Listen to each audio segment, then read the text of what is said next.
Hello दोस्तों, आप सभी का जनता क्रिएशन में स्वागत है। मैं आपकी होस्ट और दोस्त शगुन। आज के इस वीडियो में श्री रुद्र संहिता के प्रथम खंड का 19वां अध्याय सुनेंगे। आइए शुरू करते हैं। 19वां अध्याय, गुण निधि को कुबेर पद की प्राप्ति। नारद जी ने प्रश्न किया, हे ब्रह्मा जी, अब आप मुझे यह बताइए कि गुण निधि जैसे महापापी मनुष्य को भगवान शिव द्वारा कुबेर पद क्यों और कैसे प्रदान किया गया। हे प्रभु, कृपा कर इस कथा को भी बताइए। ब्रह्मा जी ने कहा, नारद, शिवलोक में सारे दिव्य भोगों का उपभोग तथा उमा महेश्वर का सेवन कर वह अगले जन्म में कलिंग के राजा हरिदम का पुत्र हुआ। उसका नाम दम था। बालक दम की भगवान शंकर में असीम भक्ति थी। वह सदैव शिवजी की सेवा में लगा रहता था। वह अन्य बालकों के साथ मिलकर शिव भजन करता। युवा होने पर उसके पिता हरिदम की मृत्यु के पश्चात दम को राज सिंहासन पर बैठाया गया। राजा दम सब और शिव धर्म का प्रचार और प्रसार करने लगे। वह सभी शिवालयों में दीप दान करते थे। उनकी शिवजी में अनन्य भक्ति थी।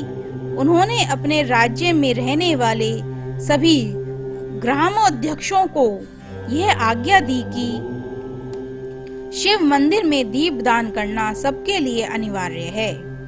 अपने गांव के आसपास जितने शिवालय हैं, वहां सदा दीप जलाना चाहिए।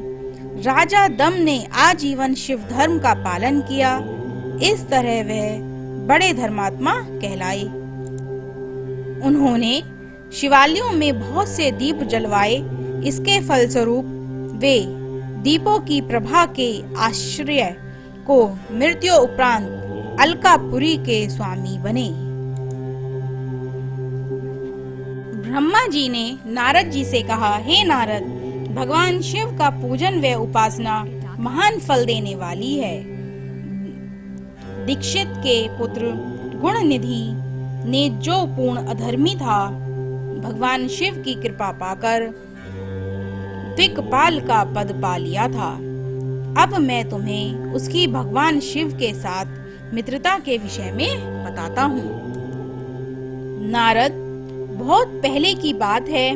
मेरे मानस पुत्र पुल सत्य से विश्रवा का जन्म हुआ और विश्रवा के पुत्र कुबेर हुए। उन्होंने पूर्व काल में बहुत कठोर तप किया। उन्होंने विश्वकर्मा द्वारा रचित अलकापुरी का उपभोग किया।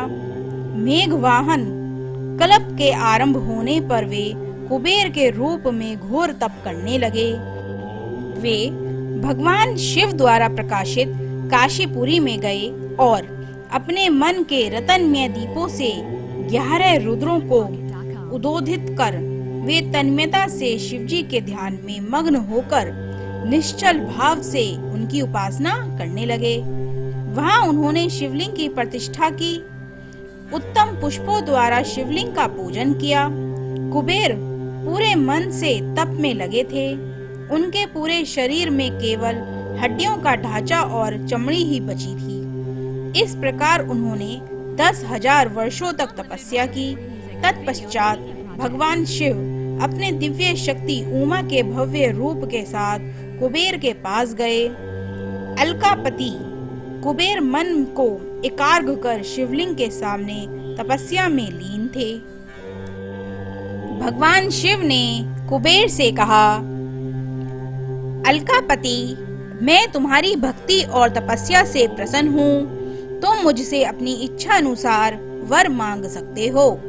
यह सुनकर जैसे ही कुबेर ने आंखें खोली तो उन्हें अपने सामने भगवान नीलकंठ खड़े दिखाई दिए। उनका तेज सूर्य के समान था। उनके मस्तक पर चंद्रमा अपनी चांदनी बिखेर रहा था। उनके तेज से कुबेर की आंखें चौंधिया गईं। तत्काल उन्होंने अपनी आंखें बंद कर लीं। कुबेर भगवान शिव से बोले, भगवान, मेरे नेत्रों को वह शक्ति दीजिए जिससे मैं आपके चरणों का दर्शन कर सकूं। कुबेर की बात सुनकर भगवान शिव ने अपनी हथेली से कुबेर को स्पर्श कर देखने की शक्ति प्रदान की। दिव्य दृष्टि प्राप्त होने पर वे आंखें फाड़ फाड़ कर देवी उमा की ओर देखने लगे। वे सोचने लगे कि भगवान शिव के साथ यह सर्वांगनी सुंदर कौन है। इसने ऐसा कौन सा तप किया है जो इसमें भगवान शिव की कृपा से उनके समीपीय रूप और सौभाग्य प्राप्त हुआ है। वह देवी उमा को निरंतर देखते जा रहे थे।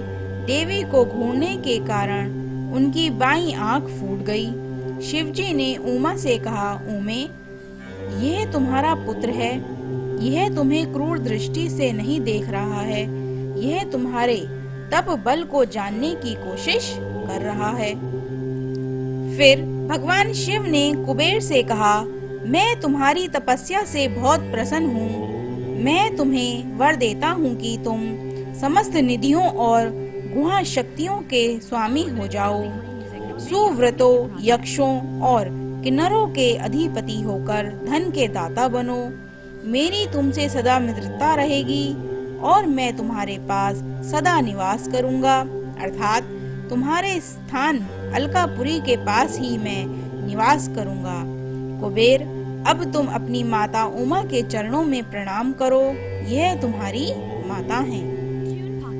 ब्रह्मा जी नारद जी से कहते हैं, नारद, इस प्रकार भगवान शिव ने देवी से कहा, हे देवी, यह आपके पुत्र के समान है।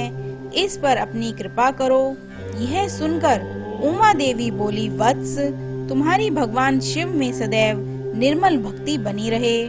बाईं आंख फूट जाने पर तुम एक ही पिंगल नेत्र से युक्त रहो। महादेव जी ने जो वर तुम्हें दिए हैं वे सुलभ हों। मेरे रूप से ईर्ष्या के कारण तुम कुबेर नाम से प्रसिद्ध होंगे।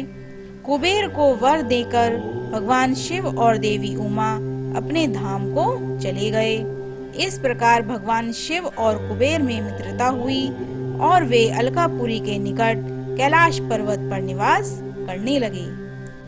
नारद जी ने कहा, ब्रह्मा जी, आप धन्य हैं। आपने मुझ पर कृपा कर मुझे इस अमृत कथा के बारे में बताया है। निश्चय ही शिव भक्ति दुखों को दूर कर समस्त सुख प्रदान करने वाली है। ओम नमः शिवाय। आज के इस अध्याय की कथा यहीं पर समाप्त होती है। आगे की कथा अगले अध्याय में सुनेंगे।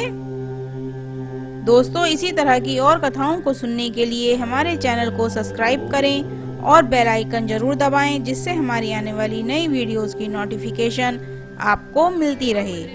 Thank you friends watching this video. Do not forget to like, share and subscribe.